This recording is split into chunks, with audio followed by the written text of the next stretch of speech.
HSC পরীক্ষা নিয়ে গুরুত্বপূর্ণ এই আপডেট ভিডিওতে আজকে আলোচনা করব। তোমাদের পরীক্ষার ফর্ম ফিল আপ সম্পর্কিত গুরুত্বপূর্ণ কিছু বিষয় সামনে এসেছে, তোমাদের পরীক্ষার প্রশ্ন সম্পর্কিত কিছু বিষয় সামনে এসেছে, পরীক্ষা আয়োজন নিয়ে কিছু বিষয় এসেছে এবং তার সাথে আন্দোলন নিয়েও কথা হচ্ছে। আন্দোলন করছে অনেক শিক্ষার্থীরা, এমনকি আমরা ফেসবুকে দেখছি যে অনেক শিক্ষার্থীরা আন্দোলন করছে, হাজার হাজার শিক্ষার্থী রাস্তায়, এবং এই ছবিগুলো বেশি ভাইরাল হচ্ছে। আমাকে অনেকে পাঠিয়েছে, কিন্তু আমি যখন প্রুফ চাইলাম খুব বেশি প্রমাণ কেউ দিতে পারেনি যেটা এইচএসসি 25 ব্যাচের শিক্ষার্থীদের পরীক্ষা পিছনের যে আন্দোলন সেটা।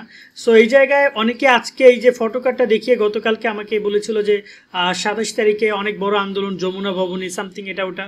তাদেরকে জানিয়ে রাখতে চাই যে যমুনা ভবন বা সচিবালয় বর্তমানে কেউ প্রবেশই করতে পারছে না, সাংবাদিকরা প্রবেশ করতে পারছে না, বিশেষ করে সচিবালয়, এবং যমুনার সামনে কি হয় তা তো তোমরা জানোই। সো ওদিকে কেউ যেও না। আর এবার আসি যে তোমাদের আন্দোলন নিয়ে কথা বলা। অলরেডি অনেক পরিমাণের আন্দোলনের ছবি ফেসবুকের গ্রুপগুলোতে ভেসে বেড়াচ্ছে, আমাকে অনেকে মেনশন করছে, অনেকে পাঠাচ্ছে। আমি এখানে তোমাদেরকে কিছু কথা বলি, ঠান্ডা মাথায় শুনো। এগুলো সম্পূর্ণটাই গুজব, তোমাদেরকে প্রুফ সহ আমি তোমাদেরকে দেখিয়ে দিই। এই যে আন্দোলনের ছবিগুলো দেখতে পাচ্ছ, এগুলো কিন্তু 2024 আন্দোলনের ছবি।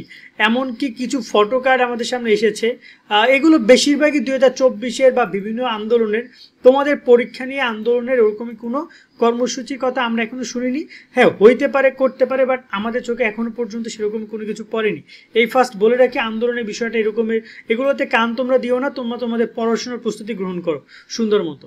আর তোমাদের ফর্ম ফিল আপ নিয়ে কি আপডেট এসেছে সেটা হচ্ছে যে ফর্ম ফিল আপের সময়সূচি আবারও বৃদ্ধি করেছে তারা। 26 থেকে 29 তারিখ পর্যন্ত ফর্ম ফিল আপ করা যাবে। এটা হচ্ছে আপাতত বৃদ্ধি করেছে যশোর শিক্ষা বোর্ড। বাকি বোর্ডগুলো যারা যারা ফর্ম ফিল আপ করতে পারো তারা হয়তো ফর্ম ফিল আপ করার সুযোগ পাবা। ইতিমধ্যে কিন্তু আগামী কয়েকদিনের মধ্যে তোমাদের যে কি বলে ওটাকে পরীক্ষার প্রবেশপত্র অলরেডি কলেজগুলো কালেক্ট করবে, দেন তোমাদের প্রবেশপত্র তোমরা পেয়ে যাবা। পরীক্ষা আয়োজন নিয়ে আমি একটু কথা বলি, শোনো। ইতিমধ্যে শিক্ষা মন্ত্রণালয় দায়িত্বরত কর্মকর্তারা বা শিক্ষা সচিবগণ যারা আছেন তারা পরীক্ষা যারা আয়োজন করবে তাদের সাথে একটা বৈঠকের কথা হচ্ছে। ওই বৈঠকে আরও অনেক কিছু স্পষ্ট হবে। তোমরা এর আগে জানো যে তোমাদের পরীক্ষা আয়োজন নিয়ে টোটাল প্রায় 33টা নির্দেশনা দিয়েছে। তার মধ্যে কিছু নির্দেশনা খুবই নতুন, যেমন 3 ফুট দূরত্ব একজন শিক্ষার্থীকে বসাইতে হবে, গার্ডের ব্যাপারটা, প্রশ্নের ব্যাপারটা, তোমাদের আরও বেশ কিছু নির্দেশনা রয়েছে। এই বিষয়গুলো নিয়ে হয়তোবা তারা কথা বলবেন। বিশেষ করে 3 ফুট দূরত্বের ব্যাপারটা আমি তোমাকে একটু এক্সপ্লেন করি। প্রত্যেকটা পরীক্ষা কেন্দ্রে বেশ কিছু নির্দেশনা থাকলেও, এরকম নির্দেশনা থাকলেও আসন সংকট, জায়গা সংকটের কারণে এই 3 ফুটের ব্যাপারটা মেনটেন করা সম্ভব হবে না যতটুকু আমাদের ধারণা, এবং এই বিষয় নিয়েও কথা হতে পারে। কারণ কিভাবে সম্ভব 3 ফুট দূরত্ব যদি বজায় রাখে, তাহলে তাদের তো মাঠে পরীক্ষা নেওয়া লাগবে। মাঠে মানে বুঝো, মাঠে, হ্যাঁ, কারণ খেলার মাঠে পরীক্ষা নিতে হবে, কারণ এত জায়গা কিভাবে দিবে তারা।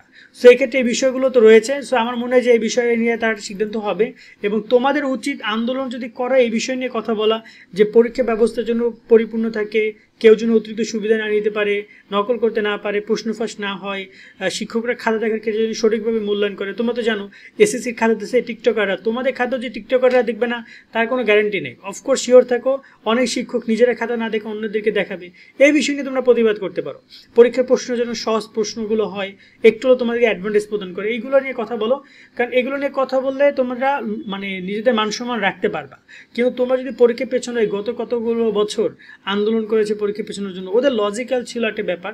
বাট আমার মনে হয় যে তোমরা তো অনেক পর্যাপ্ত সময় পেয়েছো, আর পরীক্ষা পিছলে তোমাদের জন্যই লস, অলমোস্ট তোমাদের জন্য লস। এটা হয়তো বা অনেকে আমাকে গালি দিতে পারো এসে কমেন্টে, ভাইয়া না পরীক্ষা পেছানো দরকার। হ্যাঁ, তুমি জোর যার মূল্যতে আমার শব্দ আছে না, তুমি জোর দেখে অনেক কিছুই করতে পারো।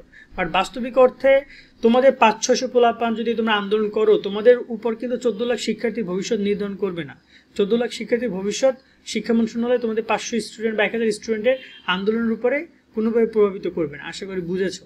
আজকে আমাদের ভিডিও আমরা এখানে শেষ করছি। আপডেটগুলোর মাধ্যমে সকলে অনেক ভালো থাকবা। আল্লাহ হাফেজ।